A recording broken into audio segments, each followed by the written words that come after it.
On WUSA 9 News at 11, tensions are still high in the district as we wrap up the first week of the federal government's D.C. police takeover. Thank you for being here with us. I'm Lorenzo Hall. And I'm Leslie Foster. We know you have a lot of questions about your safety and what happens next. So here are 3 things you need to know at this hour. First, just after 7 tonight, Attorney General Pam Bondi laid out how the White House will now direct D.C. police. Second, a judge ruled today that Chief Pamela Smith stays in her role as the head of MPD.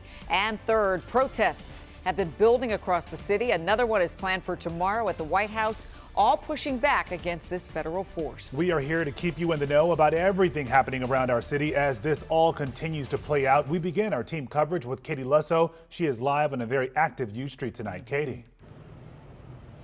Yeah, and we've definitely seen extra law enforcement as we've been traveling around the city tonight. We were tipped off that there may have been federal agents over on H Street and here on U Street. But what we have seen here on U Street is really what you see on a regular Friday night. You can see a DC police car right here.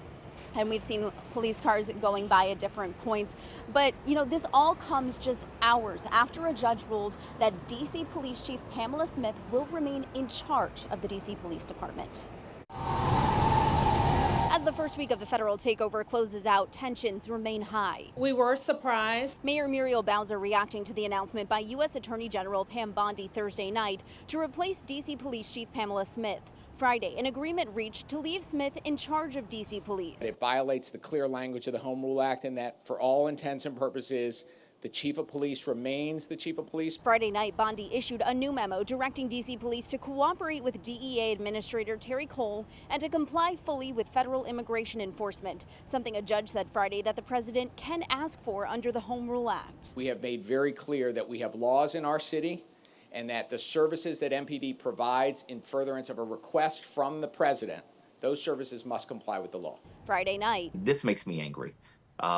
We should not be facing a hostile takeover by the president. At-large D.C. Council member Robert White weighed in on all that's unfolded. There are 700,000 people who call D.C. home, who know that D.C. is not dirty, who know that one crime is too many, but we are not a crime-ridden city, who know that we are being used as political pawns at this moment for attempts to push in the door of democracy. Although the council has been in recess, Councilmember White says the work has continued. He says it's frustrating. We cannot relent. We cannot allow a federal takeover of D.C., and we have to recognize that if the president is successful here, he's going to do it in other places. Now, I can tell you that there are more issues expected to be brought up in federal court next week, including what is the exact emergency that led to this takeover. Along the U Street corridor, I'm Katie Lusso, WUSA 9. It'll be very important since we are asking for clarity. Yeah. And what are the details? Yeah, it looks like a usual night on U Street, but Sure again, does. we know that it is not. All right, Katie, thank you. Tonight, more outrage, more frustration about new video that appears to show federal agents destroying a sign in Northwest D.C. So this happened in Mount Pleasant at a park we showed you just 24 hours ago. Our Alexis Wainwright is live with more on why people are speaking out and what that video reveals. Alexis. Well, Lorenzo and Leslie, I can tell you people were very upset. Now, within 4 hours of talking about putting up something new, take a look here right now. You can see there is a new sign posted saying no deportations in Mount Pleasant. Now, earlier today, we spoke with neighbors, but also business owners, and all of them say they stick together and they will stand for no hate. New surveillance video shows the moments where it appears to be federal agents tearing down a sign in Lamont Park in Mount Pleasant. Honestly, I was disgusted, but not surprised at this point. These people are Trump's thugs. And neighbors like Tyler Sylvester are upset. A source tells WUSA 9 this happened shortly after 11 a.m. Friday. It's a shower curtain. It's harmless. People are painting what they feel. The sign includes profanity, so we are not showing the full thing. It essentially is calling out U.S. Immigration and Customs Enforcement. At first, I was outraged. This park is in fact a meaningful part of this neighborhood, where Rob Fleming says he spent 50 years keeping it clean. Mount Pleasant is a bunch of very resilient people. We know how to fix things, and we will continue to try to fix our present situation. By present situation, he means this federal takeover of the D.C. Police Department. In fact, there was just a festival WUSA 9 covered here Thursday. that brought this community together during tough times.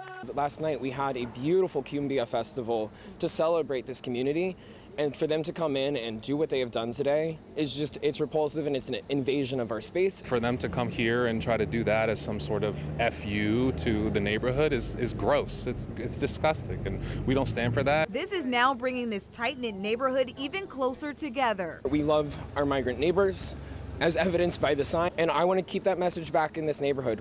It's historically an immigrant neighborhood. You know, it's largely Central American historically neighborhood that has gentrified a lot, but it still retains a lot of that essence. And they're saying these actions on top of the federal takeover is uncalled for. It's an abuse of power. They're trying to occupy the city. I think everyone's pissed off about it. It feels like they're infringing upon our rights. Now, we did reach out directly to the White House about this, but we have not heard back just yet. Something new we want to show you here in the park tonight is the chalk messages that were left here by neighbors. Take a look here. You can see keep DC free. Meanwhile, other messages saying something like no police, no ICE. Again, you can see that this community is coming together, standing firm on their message. They also have several events going throughout the weekend. In the morning, they'll have a farmers market. It's very clear they are not defeated by what happened here. Meanwhile, we can tell you we've also seen DC police and U.S. Secret Service monitoring the area. Of course, we'll update you as we learn more, but for now, reporting live in Northwest, Alexis Wainwright, back to you. And neighbors caring for neighbors and ensuring those neighbors know that they are welcome there. Yeah, and it is still a safe space. All right, Alexis, thank you.